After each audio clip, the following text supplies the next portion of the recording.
Greetings, folks. With Stove Woody here, Pyromaniac Extraordinaire. This is a video on the Esse Ironheart and putting the refractory inside the firebox, including the steel baffle.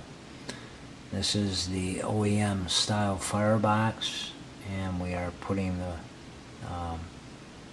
steel baffle in, and everything back together the way it should be. First thing that you need to do is put your back panel in. I've removed again my side, which makes it much easier. Slide that guy up there like that. Put your back piece in. It would be impossible to make the video. They have the camera where it is without taking the side out, so. You saw how I locked that in like that, and then put the next panel in. Now if you've ordered your refractory kit from Obadiah's, it'll be a little bit different. The rear brick panel that you are looking at is one piece. From the factory it is two piece, and it does not have grooves cut in it. It's the same exact material. However, it is two pieces. After looking at how this has been done and replacing enough refractory in these stoves, there's no reason that you need three pieces on the side. The less pieces, the less breakage, in my opinion. It's stronger if it's bigger. So that's going to be the difference. So, keep that in mind. There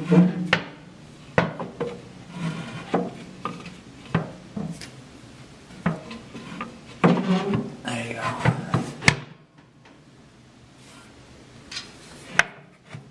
Now that is generally hidden. That's above your baffle, and you don't see it. So that generally never deteriorates because it's above the baffle. Next you have your sides, and they fit in. Slide your top in first, bottom in last. So if you order your brick kit from Obadiah's, again, we got it with the grooves cut.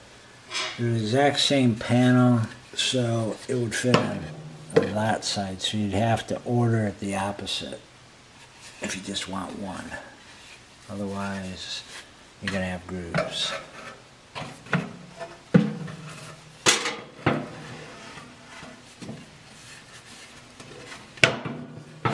Alright. Now, that's your OEM. You'll have a gap here on each corner. There's a space. About 1.5 inches. Next you have to put the baffle in. There are two tabs at the top. There's one here and one there. That supports the top part of the baffle. It hooks underneath these.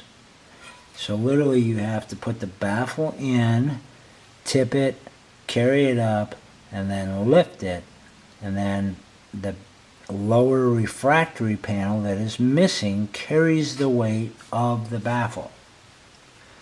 Now, my suggestion is to anybody that has this firebox, order two rear panels and just put another one in front of it, and you literally will have twice the thickness.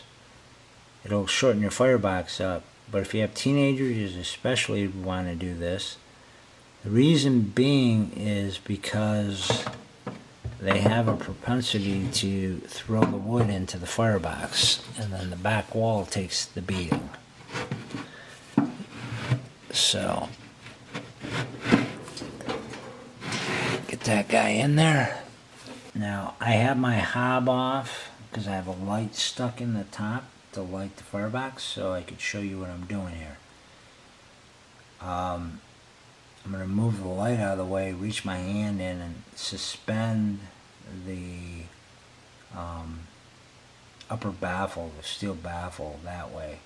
And then I'm going to reach inside and push the rear refractory panel into place to support the baffle. It goes in like this. The whole steel faces down, ribs face up. Be careful of the other refractory. Stick it in. Bring it forward so it's up on the tabs like it is now. You can see my hand here. Put the baffle up. And that's it.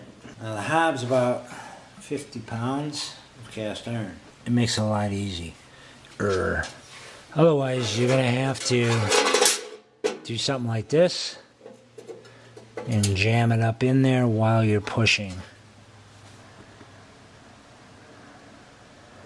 Find something that's just long enough that you can wedge in that will pick the baffle up. And you can see the space now in the top of the baffle underneath the gap of the refractory and the baffle. I can take that baffle out of there, and that I can take the refractory out and the baffle won't fall. If I knock the rod out, everything's going to fall. So just be careful. So there you have it. That's the upper steel baffle. It is kind of a pain to deal with. Next you have to put in your cast iron grates. They're very heavy. And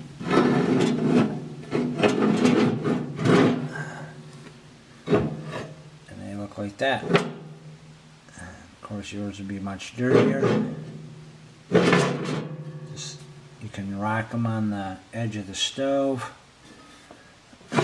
Slide them in. Now they hold the bottom of the refractory so it can't kick out. The baffle holds the refractory so it can't fall out. Everything locks everything in place.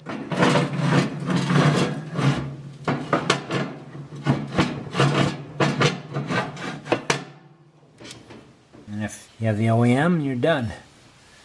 And then you have this guy here. Drops in like that. Of course it takes up your room with your wood. So you can order these if you buy your refractory from me at Obadiah's. They fit in the sides like this. And what they do is they fill in the gap that comes from the factory. So if you load wood, it's going to hit the front or it's going to pass over. This bottom one fits in like this. Now if you buy your kit, we cut them a little bit long. You can take this and just rub it on cement. You can cut it with a knife. You can shave it with a file. I mean, this stuff's incredible. Until it's been fired, you can work with it real easy. So if it's a little bit long, just file it down until it fits in there nice and snug. And it just fits in like that. And then I put my thing in that way, so when I'm loading my wood, it goes up and over. And then that keeps the hot coals from falling out. The refractory actually keeps the front of the firebox here a little bit cooler, but that really doesn't matter, so it just serves that purpose. So there you have it. That's how to replace the firebox of an Ironheart. That's how it goes together with our brick refractory kit from Obadiah's Wood Stoves, which is available on stove-parts.net. We also have the Esse Ironheart available for sale, brand new, on our websites, woodstoves.net. And then, of course, you can always go to cookstoves.net, where you'll find all kinds of information about wood cook stoves. And all the videos are all in one place, categorized, organized, so they're easy to find, so that they're helpful for you. There you have it. I hope this was helpful. Have a wonderful day.